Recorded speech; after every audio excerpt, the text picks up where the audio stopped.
Iowa, the Hawkeye State, or as some know it, the place where the tall corn grows. But there's another side of Iowa, a part often not seen and only heard about in bits and pieces, woven together through campfire stories, passed down through generations, and adding to the mystery and the lore of what some would call paranormal. The supernatural, disrupted spirits, stories of ghosts and hauntings, cryptids, UFO sightings, and alien encounters. Stories of the unexplained and unimaginable, but stories that nonetheless simply exist and lurk in the shadows of the 29th state. This is Iowa Shadow Files.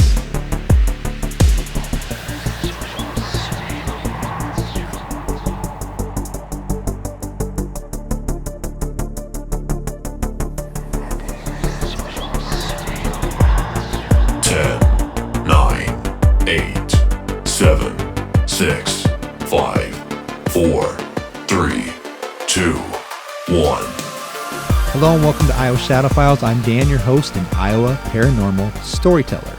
And today, a true crime storyteller. Yes, you heard me right, true crime. And even though we are mainly a paranormal channel and podcast, we will dive into some true crime stories along the way. Especially if it ties together with being an Iowa Shadow File. And today is just one of those type of stories. The story of the Butcher Baker of Pocahontas. More commonly referred to as the Butcher Baker of Alaska, one of the most deadly and infamous serial killers, Robert Hansen. This was a story that came to me through one of my subscribers and followers. They reached out to me and left this message. Oh, hey, I'm looking for the host of Iowa Shadow Files. It's like one of my favorite podcasts. I have an idea for a burn episode, one from Pocahontas, Iowa. I believe this guy got into some trouble. He was showing some signs of being a troubled person even back in his Iowa days. Of course, we know that he was referring to the story of serial killer Robert Hansen, who grew up in Iowa, working for his dad, who owned a bakery in Pocahontas, and learning the trade for himself and owning his own bakery up in Alaska earned him the title, the Butcher Baker. Let's get into the story.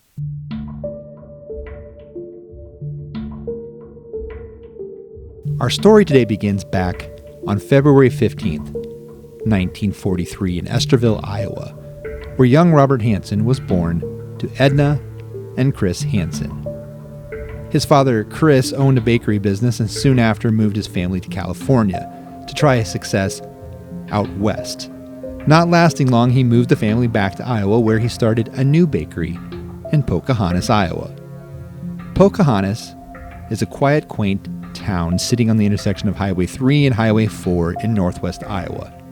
And even though there are plenty of other things to do and see in the area, one of the main attractions is a little roadside area where a 25-foot statue named Pocahontas, the Princess Giant, stands. It's hard to miss along Highway 3. Unfortunately, the town has a dark history, and it relates to the backdrop for today's story, where Robert Hansen grew up. He ended up working for his dad at a young age and learning the bakery trade.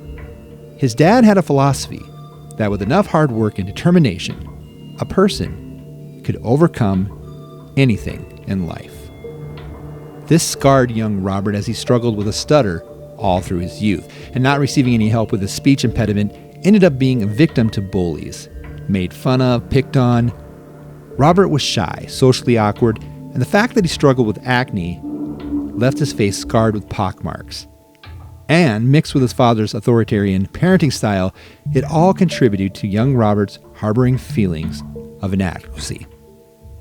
He couldn't wait to join the military, to get out of Iowa, but soon returned back to Pocahontas after a year being discharged. He became an assistant drill instructor for the police academy in town and met a young woman and married in 1960. But this was just the beginning of his downfall. More on the Butcher Baker right after this. Hello, Dan here. I just want to take a moment to thank you for listening. We look at our channel and podcast here as a community of subscribers, listeners, and storytellers. That's right, storytellers.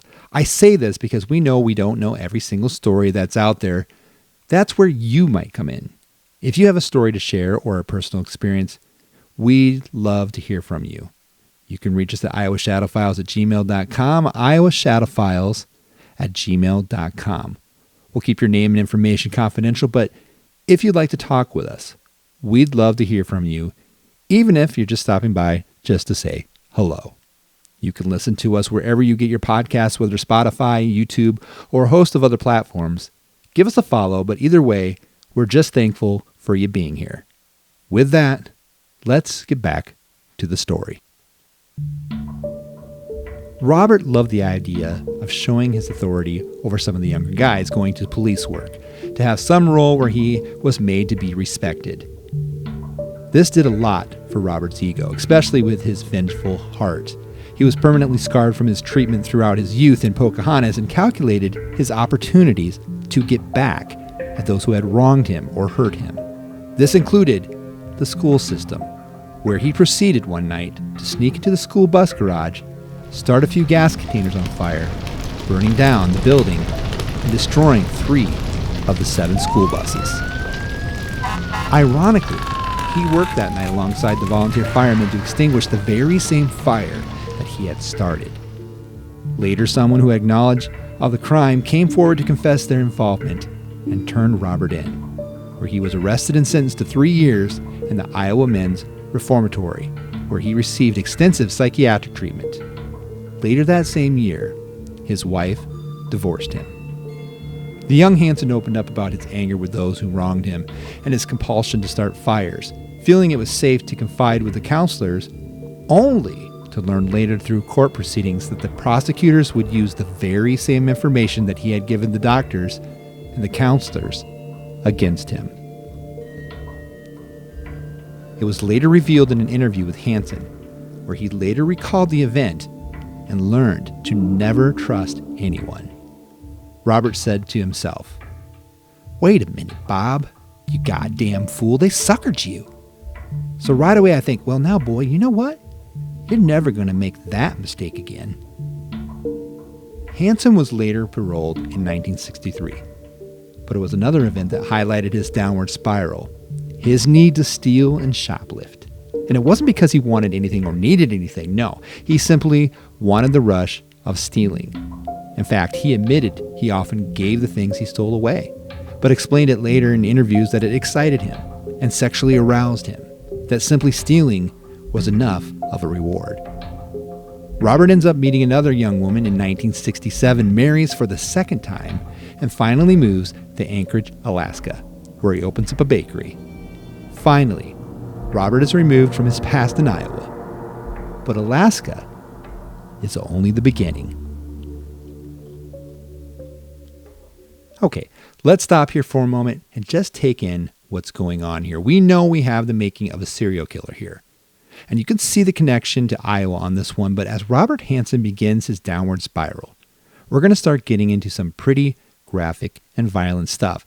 It might not be suited for a younger audience below the age of 13, so listening audience is advised as we go into some graphic nature of killing and murder from the serial killings of Robert Hansen. Robert moves to Alaska, and in 1971 he is arrested when he has his first altercation with a young woman.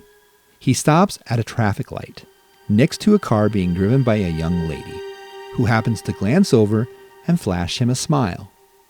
Robert takes this as an advancement and approaches the woman and points a gun at her and demands that she comes with him, which she openly puts down, but later turns him in with the local police. Nothing comes from this event, and he is later released while waiting for trial, but is arrested again, not a short time later, for picking up an 18-year-old prostitute, kidnapping her and raping her at gunpoint. But this isn't the end of it, because the prostitute didn't show up in court, and the case was dropped. But the judge still gave Hansen a 5-year jail sentence because of the gun incident, and because of his psychiatric evaluation where he was found to be manic depressive, or something that we know as bipolar disorder today. Judge Fitzgerald believed that Hansen was dangerous, but his sentence was reduced and he was paroled after serving only a few months in jail, in order to stay in a halfway house for the next 6 months. But again, this was only the beginning. On the very first night he was free, he went down to 4th Avenue in Anchorage, an area known for its strip clubs and prostitution, and he started cruising the area, on the lookout, hunting and fantasizing how he would capture his next victim. By 1975, he started to get more complaints brought up against him from local dancers and other prostitutes that thought he was weird. And they were growing scared of him. He would always try and entice them by flashing a large wad of cash. Another prostitute brought up a case against him of rape, which was quickly dismissed because the prostitute refused to cooperate. 1976, Hansen is arrested for shoplifting, and this time, the law goes heavy on him due to his previous 2 felony charges, sentencing him to 5 years, which of course he quickly appeals and wins, giving him an early release after serving only 2 years of the sentence. 1978, Hansen is released and gets the idea that getting his flying license would be a good idea. See, the one thing about Robert Hansen is that during his younger years in Iowa, of living a life of social awkwardness and being bullied, he always found a sense of calm from the outdoors, and his passion for outdoor life, hunting with guns and bow and arrow, grew. Robert found that flying gave him a further sense of power, almost like standing over a person. Only this time, he would literally be flying above them. He would go out hunting with friends and shoot game from above in the plane. This gave Robert the motivation to try and get his pilot's license.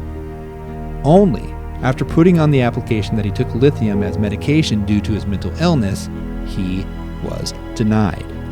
So, Robert did the only sensible thing after being denied the license he so badly wanted. He applied again, and this time left off his medication, and his license was accepted. Alaska, we have the making of a serial killer on our hands. More after this. Welcome to Iowa Shadow Files. This is Dan here, your host and your paranormal storyteller. I want to take a minute and dive into Friday's episode coming up. We call our Wednesday episodes Weird Wednesdays and Fridays Freaky Fridays. And this Freaky Friday, we want to head up to the northwest corner of the state, up around the Iowa Great Lakes area, specifically around the Okoboji area, and investigate and tell the story of the Spirit Lake Massacre. There's a lot to unpackage in this story as it finds itself deeply rooted into the history of the Great Indian Scare of the late 1800s in Iowa, Nebraska, South Dakota, and Minnesota. And the story really shines a light on young Abby Gardner and the events surrounding her cabin found in Arnold's Park along West Okoboji, and other characters involved such as Ink Peduta.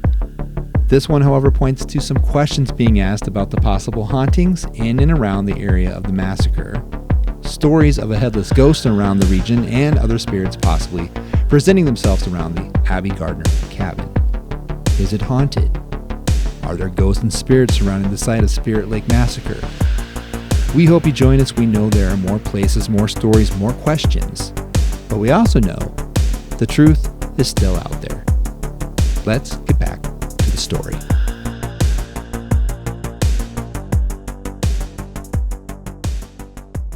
Anchorage and State Police complaints started adding up. Reports of more missing topless dancers at first. It wasn't seen as a big concern. The sex working group was seen as a shady group anyways. And people disappearing, of reports of missing girls that were categorized in that group, were often just seen as normal and not necessarily foul play. But as the reports started adding up, the police finally started figuring that there were at least 6 missing dancers from the 4th Avenue Club since 1980. And it concerned them enough to put together a dancer task force. Then, September 13th, 1982, a female body was discovered in a shallow grave near the Knik River, about 15 miles outside of Anchorage. The victim had been shot with a .223 caliber bullet, with the shell nearby, and as the investigation continued, it was later learned that the body was that of Sherry Morrow, a dancer from the Wild Cherry Club in Anchorage, who had disappeared back in 1981. The dots began to connect, and it didn't take long after discovering the body of Sherry Marl that authorities realized they had a serial killer on their hands. State police were brought in since the body was found outside the jurisdiction of Anchorage, and the investigation went in full swing. People were interviewed and investigated. But one name kept coming to the surface: Robert Hansen. Things went cold for a while until June 13th, 1983. A patrolman was called to pick up a handcuffed, scared woman at the Big Timber Motel. Upon arriving there, he was met face-to-face with a scared Cindy Paulson in room 110, handcuffed and alone, where she gave him the full story.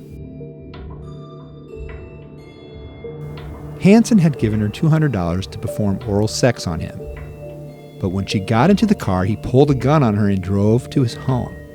He proceeded to tie her up, rape and torture her, and later chained her by the neck to a post in the basement. He was tired and took a nap. He later woke, put her in his car, and drove to Merrill Field, where he told her he was going to fly them to a shack he had near the Knik River area. He could only get there by plane. As he left her in the car to get the plane ready, she noticed that the car was unlocked and he had cuffed her in front of the body, allowing her a chance to use her hands, open the door, and make her escape. She began to plead with the police that if they would only check his car, they would find that she left her blue sneakers in the back seat. Then she went on to tell them that he chased her. He noticed she had gotten out of the car and he almost caught her, but she was able to get a truck passing by to stop and pick her up. She pleaded for him to take her to the Mush Inn, but didn't stay there and ended up running to the Big Timber Motel nearby. Following the interview with Cindy, the police went to confront Robert Hansen at his home. But naturally, he denied the accusations because his reputation as a baker in the community and the alibi given by his good friend John Henning had the police dismissing the claim. Meanwhile, the bodies began stacking up. The remains of Paula Golding were found in a remote area near the Knik River. Again, an area only reachable by plane. Another body was found by construction workers but couldn't be identified. They later named the unidentified victim Eglukna Annie. She was discovered in a shallow grave near Eglukna Road, hence the name. Then the body of Joanna Messina was found in a gravel pit near Seward. And of course, they already had Sherry Marl's body. It was time for the FBI to get involved. Before going a little further in this, because it won't be long and I will tie in some interesting mysteries going on that might point to paranormal activity, but here's my question. What's wrong with the police in this situation? It's sad that just because these girls came from a little rougher background and around the sex working category, that their claims would be seen as less. I get that. In some cases, workers might get jaded because of the amount of work and the negative cases like this, but in this case, you can clearly see that time after time, Robert was arrested, went through the process, sat in a courtroom, was tried, even evaluated, seen as a dangerous person by the law, and time after time he was let off. And sometimes his time was just drastically reduced. He would be accused of things, and still law enforcement would dismiss it. And in this case, they have him. They have the butcher baker right in their grasp. Let's get back to the story. So the FBI is called in. Special Agent John Douglas starts his investigation and quickly comes up with a theory that he thought the killer must be experienced with hunting. He must be hunting them, he thought. He must have a low self-esteem, as well as have a history of being rejected by women. And also, would he be compelled to keep souvenirs, like the victim's jewelry or some other item? He also felt the murderer might stutter. What an amazing profile. Fitting Hansen to a T. Then, there was one little detail that eliminated all suspects but one. The areas where the bodies were found were remote, and most of the grave sites could not be reached by foot or vehicle. only by plane. Robert Hansen was the only suspect who owned a plane. Not only that, but Robert's friend who originally gave him the alibi, his wife came forward and exposed that the alibi was a lie. Gathering all the evidence they had, they finally brought Hansen in on charges of kidnapping and assault on the 17-year-old Paulson and proceeded to question him for 5 hours. They were confident they had found their man, but they still didn't have enough evidence to fully charge Hansen as the serial killer at large. Until finally, a breakthrough. Local police went to Hansen's home with search warrants and found some very damaging evidence pointing to Hansen. Behind the headboard of his bed was a taped aeronautical map of South Alaska, and on the map marked 21 sites with an X. 21 different sites, and a few of the marks were eerily close to where some of the bodies were discovered. They had found a map where Robert had buried the bodies. Then they found a gun hidden in the attic under the insulation, which after checking linked him to 2 of the women murdered. And finally they found a bag. Not any ordinary bag, but a full bag of jewelry. And out of all that jewelry, one was a specific necklace worn by a missing dancer. And among the other jewels were 2 business cards of 2 more missing dancers. The trophies, the souvenirs that Robert Hansen would use to relive the killings, and precisely what the FBI had profiled.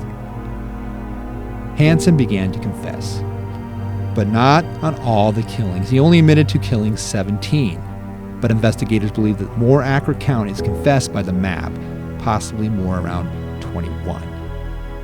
As the 12-hour confession started, they took Hansen on a plane ride to point out the burial sites, all the while trying to rationalize why he did it.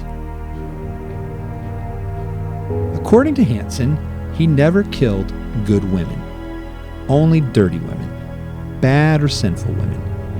He didn't like women much since his boyhood in Iowa. He loved women, but made a distinction between good and bad girls. And bad girls could die. Listen to the final Q&A between the state investigator and the butcher baker, Robert Hansen. The state investigator asked, "Why did you go out instead of going to a hotel or a motel in town?" And Hansen replied, "You know, if you go to a motel or something with it, it's more or less like a prostitution deal. I'm going in where I guess I'm trying to convince myself that maybe I wasn't really buying sex. It was being given to me, and the suspect that I was good enough that it was being given to me. If I can explain it a bit better, gentlemen, going back to my life, way back to my high school days and so forth, I was, I guess what you might call very frustrated, upset all the time. I would see my friends and so forth going out on dates and so forth and had a tremendous desire to do the same thing. From the scars and so forth on my face, you can probably see why girls wouldn't want to get close to me and when I'm nervous and upset like this here." Okay, stopping for a second to interject some thoughts on this. I mean, classic deflection to make an excuse for his killing. He hated women because he wasn't able to date girls, because of how he looked. Yet, and I say this as a matter of fact, yet Robert was married. Not once, but twice. He had women that liked him enough to get married. Twice even. Just a thought on that. Robert goes on in the final questioning. I'll try and demonstrate if I can think about it exactly what I'm going to say. And if I talk slow, I'll keep myself calm from stuttering. But at the same time, during my junior high or high school days, I could not control my speech at all. I was always so embarrassed and upset from people making fun of me that I hated the word school. I guess this is why I burned down the bus building way back in Iowa. Again, interjecting here, Look, a lot of kids hate school. Heck, even I hated school. I hated math. I hated how it made me feel stupid. I hated how I fought through depression in my younger days because it affected how I looked at myself as being less than other students in my grade. I felt dumb. I felt rejected. And you know what? I'm not the only one. And thousands of kids everywhere probably sometimes or in some shape or form hate school. And guess what? They don't light a match to the place. Robert goes on. I can remember going up and talking to someone, man or woman, classmate or whatever, and start to say something and start to stutter so badly that especially in the younger years, I would run away crying. Run off someplace, hide for a day or so. The worst there was that I was this rebuttal of all the girls around school and so forth. The jokes. If I could have faced it, I know now I could have faced it and laughed along with them. It would have stopped. But I couldn't at the time. It got so it controlled me. I didn't control it. I didn't start to hate women. As a matter of fact, I would venture to say it. I started to fall in love with every one of them. Every one of them, because it's so precious to me, because I wanted their friendship. I wanted them to like me so much. Interjecting again here. One way to not gain friendship, guys, is by pointing a gun in the face of a woman. That's not a good approach. I get the bullying. I get that these things probably did cause a bad foundation and set Robert on a bad pathway. But in the end, it's not the truth. The truth is that he hated women. I would venture to say that he hated people in general. It's not that he wanted friendship or love. He was a killer. Robert goes on. On top of things that happen, I'm not saying that I hate all women. I don't. Quite the contrary. I guess in my own mind, what I'm classifying as a good woman, not a prostitute. I do everything in my power, any way, shape, or form to do anything for her and to see that no harm ever came to her. But I guess prostitutes are women I'm putting down as lower than myself. I don't know if I'm making sense. Oh, you make total sense, Robert. See, you contradicted yourself. You said you were beginning to fall in love with every one of them. Yet here's the truth. You didn't love every one of them. You hated the ones that you deemed less than you. You hated prostitutes. And here's a thought on this. A girl finds herself as a sex worker. She finds herself as a dancer or a prostitute. And I'm guessing that she didn't wake up one day and say to herself, gee, I want to do this. I'm guessing kind of like Robert that she felt less of herself in school. Maybe she was bullied, kind of like Robert. And yet here's Robert Hansen wanting us to understand why he killed because he was bullied. And yet he turns around and does the exact same thing to others. He's a bully himself. He looks down on someone he deems as less. Only his form of bullying is killing.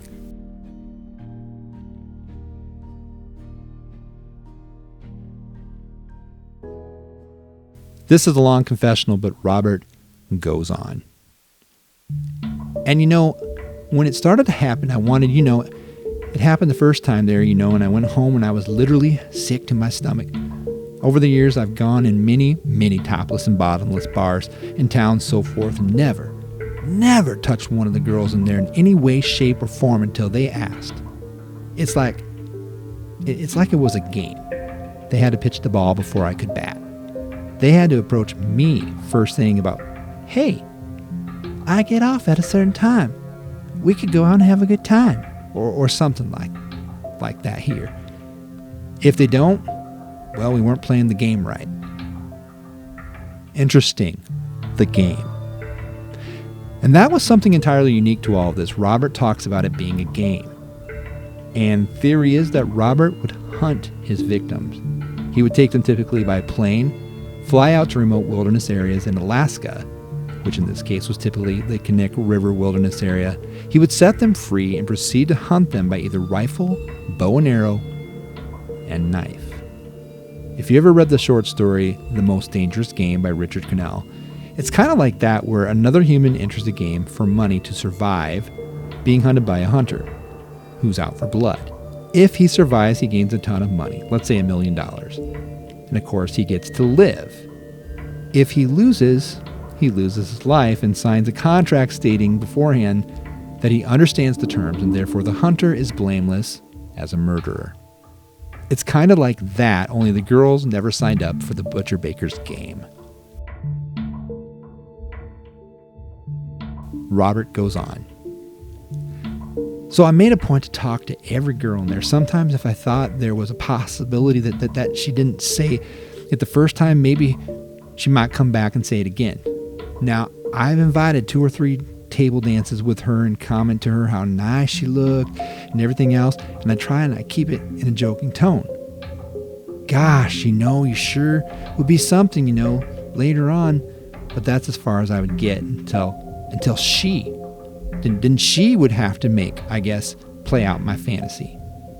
She had to come out and say, we could do it, but it's going to cost you money.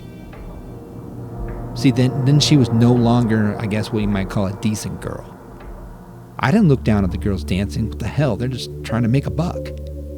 But when they positioned me, it made things different. Yes. So in other words, Robert, what you're trying to say is that you're hunting them. Robert Hansen was found guilty of his crimes, sentenced to 461 years with no possibility of parole. In 1990, rolls around and the butcher baker, Robert Hansen, is moved to a maximum security facility because it was discovered he was collecting materials, including maps, that showed he was planning to try and escape the prison facility at Lemon Creek.